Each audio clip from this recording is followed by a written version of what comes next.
Okay, parallel based questions ఇవి. ఈ రెండు కూడా ప్యారలల్గా ఉన్నాయి. ఏబీకి ఇది ఎల్ఎం అనే రేఖ లైన్ అనేది ప్యారలల్గా ఉంది. ఇక్కడ యాంగిల్స్ ఏ ఇవ్వడం జరిగింది, బి ఇవ్వడం జరిగింది, సి ఇవ్వడం జరిగింది.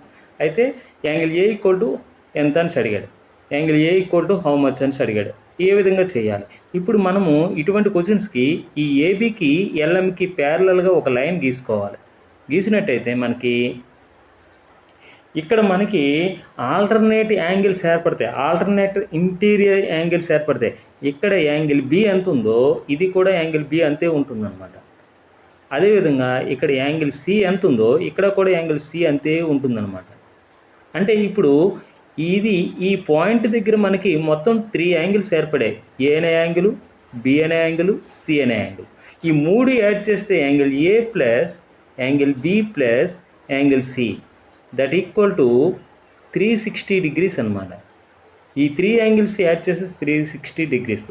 మరి యాంగిల్ ఏ కావాలంటే ఏం చేయాలి మనం?